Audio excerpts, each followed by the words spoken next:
It's a new day. We've had about 3 days of just catching up on life, talking with the engineer, getting supplies, stuff like that. And today, I think Alyssa and I feel pretty good about getting some work done. We're hoping that we can actually kind of power through the weekend. So today, we've got to do a lot of kind of just catch-up tasks to kind of get us ready for waterproofing. That's our next big phase, but there's a lot of little things between now and then. So we're going to be starting on trimming the top of the wall. And we have a lot of areas like this that need to be flattened out. This is on the inside, so it's important, but not as important as the outside. Got to get this flat so that the membrane will sit tightly. Lots of little dobs. Hey, little guy. Boop. To kind of recap, we had originally planned on chalk lining and trimming the top of the ICF wall so that we could float to the top of the wall. I think due to time constraints, that didn't happen. In the end, we ended up floating using the laser level. So now we actually need to trim the wall to match the concrete because the foam's a little too tall. And Alyssa probably will be tacking that with the old Sawzall. The scaffold's gonna have to stay up so that she can do a lot of that task, but a lot of this bracing and whatnot can come down. We also have a lot of strapping that we used to strengthen areas where ties were cut or seams were created, and all that needs to be removed also. Our goal would be by Monday, that's about 3 days, to be ready for drain rock. We'll have to see. The heat is not letting up. The forecast is still in the 90s and pushing 100 degrees. We're trying to push because we want to get caught back up. Right now, according to our little kind of arbitrary schedule, we're about 10 days behind on the build. No pressure.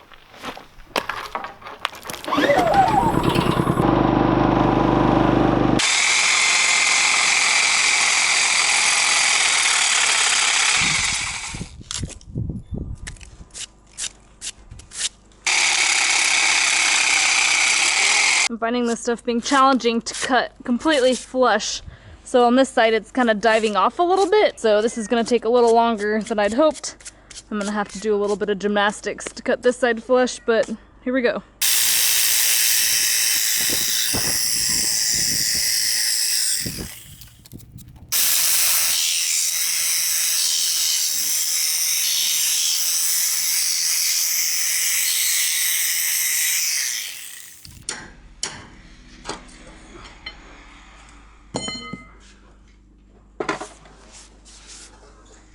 One of the challenges that I knew about, but maybe didn't fully understand the ramifications of, is where to put all these building materials. We tried to create as much room over here by the house as possible, but every little piece of material takes up a little bit of space, and of course, as you use it up, it goes away, but when it's not in use, it takes up space. So this is all the ICF that we have left over from this project, and it's taking up space. Here's all the foam that goes underneath of our slab, taking up space. Long story short, we have a bunch of rebar left over, taking up space. We really need to start burning through some of these materials. The reason this is important today is I'm working on taking a bunch of stuff apart. So I'm going to have a bunch of materials left over. If I don't have a plan before I get started, it's just gonna turn into double labor. We have kind of a lumber rack. I just don't know if it's big enough to store all of this lumber. We already try to keep all these trimmings, which have now kind of grown and multiplied. Looks like we need to probably take up some of the small stuff in the hot tub. Keeping all this stuff organized, it's so important. Right now, that seems annoying, but down the road when you need to go grab a 2x4, sure is a good idea.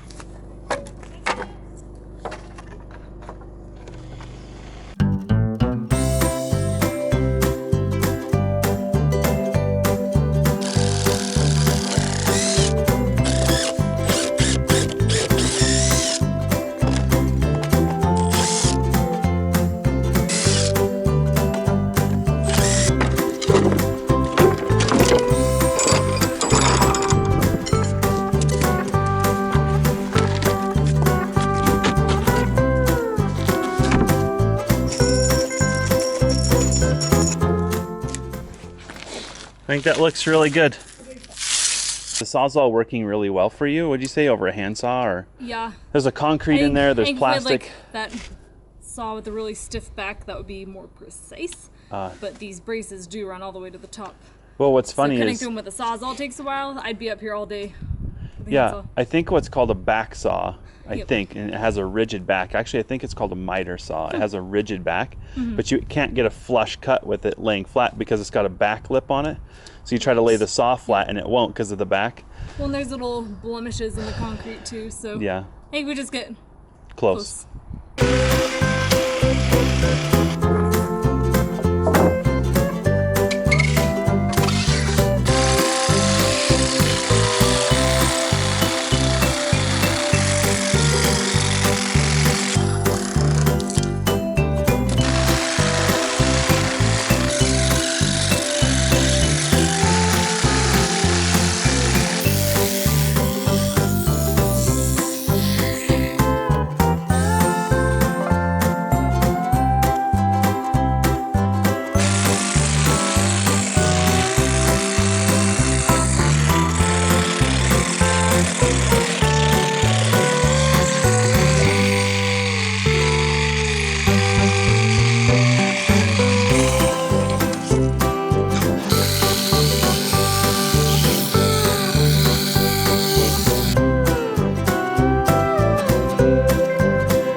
How's it going up there?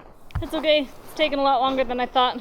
That's probably half day, I thought it would be like a 40-minute job. right? Here I am, 4 hours later. All you gotta do is, I'm gonna done. film you cutting the last piece. Okay, it's dangerous looking. Good. Yay! Bam! And didn't fall off the wall.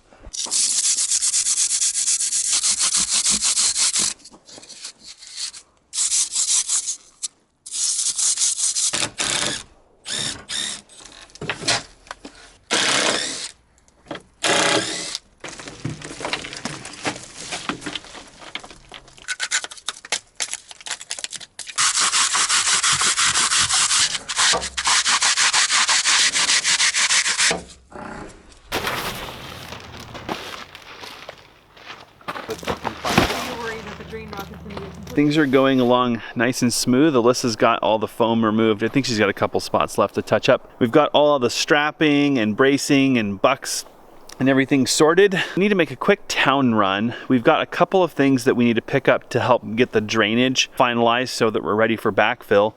And then our engineer sent over the I-beam, the steel I-beam specifications. So we need to get that to the local fabricator so they can get that beam ordered.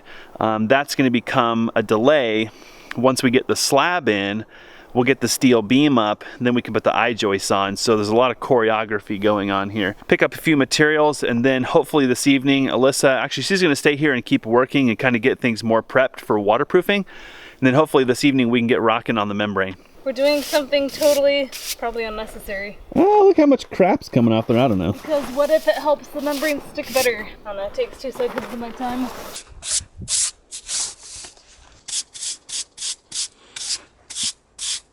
Small change of plans. I was able to email the details for the beam over to the fabricator. So that means I get to stay here and help Alyssa. We're actually gonna jump straight to membrane and try to get through that, see how far we get this evening. So the membrane we're gonna be using is actually 4 feet wide, unlike the blue skin, which is 3 feet wide. We did not use the polyguard here because we only wanted to stack 2 blocks and put membrane on, which was perfect because this membrane went to right there. The polyguard would have had to had a third block attached, or we would have had to cut it along its length, which would have sucked horribly.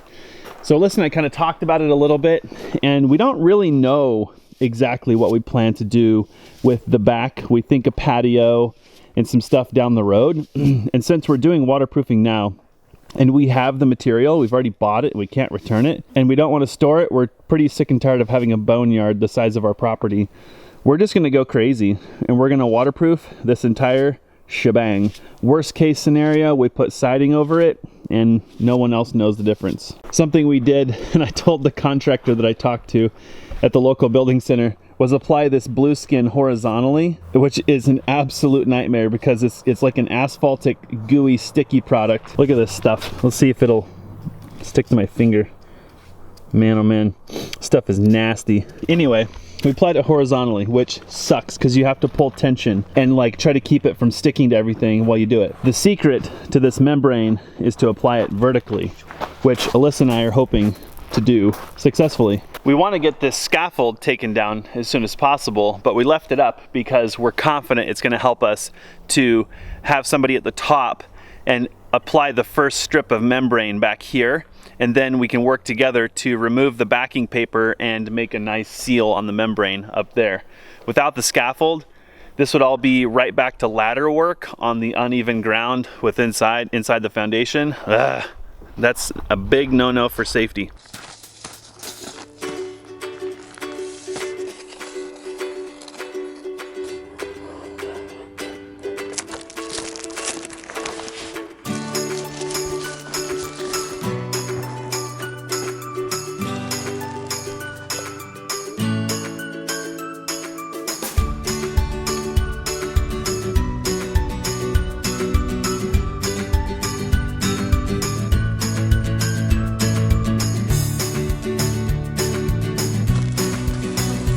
Innovation.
Apparently our washing isn't for nothing.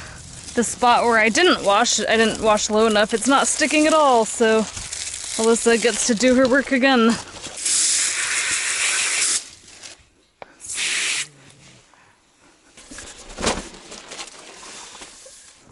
Okay, now underneath of it, there's that stupid little piece of plastic. See it there? This? Yeah. Yep. Take that off. Okay.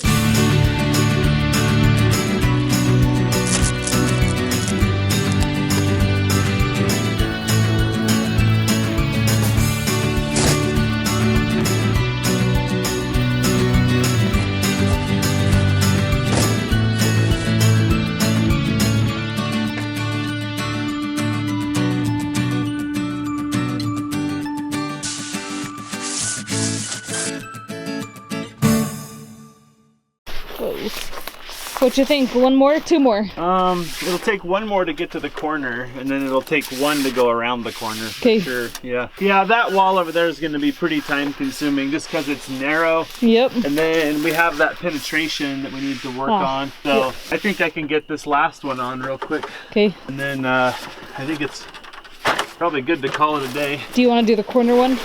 No, not tonight. No Okay. way.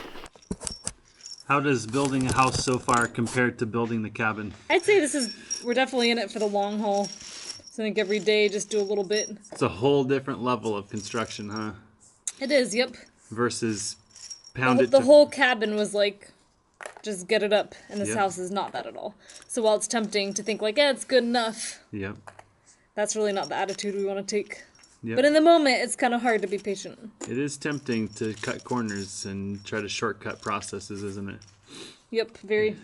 But It our is. cabin's working well for what it needed for, and maybe someday we'll do something fun or funny with it. I think it'd be really fun incorporate it into our home somehow. Somehow. Maybe the bathroom. It's got to be like be our like the iconic cabin cabin. bathroom. Right. We can make it a guest cabin. And we'll put like insulation in the bathroom, like tied off the exposed string. exposed insulation really for effect, just so people can understand Exactly. what we've dealt with for the last 2 Yeah. years. We'll even leave all the mouse poop. Yeah. No extra charge. Yep. And we'll like release like 10 frogs in there. Oh yeah, we'll leave like all the frogs jumping around. You'll be pooping and it'll be like rubber. I think it's past focus 30. I'm so pretty too. sure. You're looking pretty grainy. Some water? I'm good. I You drank good? a bunch, yeah. All right. Good day. Should we wrap it up? Yep. Oh, by the way, look what we found underneath that pickup. There's a truck there. We washed it. We washed it. Would you look at that? There's a truck We also underneath that washed truck. the Subaru, We did. which we haven't driven in a while. We did. We took It's a feeling moment. neglected. Yeah. Took the old Love Mobile back out and gave her a test drive. Yeah, still drives. Still drives like she always did. That shark bite hadn't gone away at all. There's a reason we're not driving it though. That's true. This pickup's been getting driven hard. Good job today. You too. Got further than I thought we would. We did really good. I think Monday for backfill's doable. It's not going to be easy, but Yeah. I think it's doable. The clouds came in, which helped a lot, I Oh think. my god, I've been in my t-shirt like for half the day. Yeah, I've been without my hat for like 4 hours. Nice. My little diamond above my head's pretty green Yeah, because of the hat. mine's pretty good too, but food sounds good. All right, let's eat, shower, rest. I think this may be the first time we've sat to enjoy this whole shebang. Not much time for enjoying. We can enjoy it this winter. It's not much of a view yet either. We got a pile of crap right Yeah. there, the backhoe, a bunch of elephant turds, more dirt. Yep. But I think come winter, we'll be really happy we gave up our summer, I think so. built a house. There's a lot of huckleberries out there saying, Jesse, Alyssa, come pick me. We'll have to remind our friends we still exist. Yeah. Yeah, we have like 1 million dinners that we owe people come winter. Kelsey texted me like 2 days ago. I haven't texted her back yet. It's because she knows you're hangry and she's thinking Yeah. about just bringing snacks over and just doing like an intervention. Yeah. We'll get there Yep, one day at a time. one day at a time.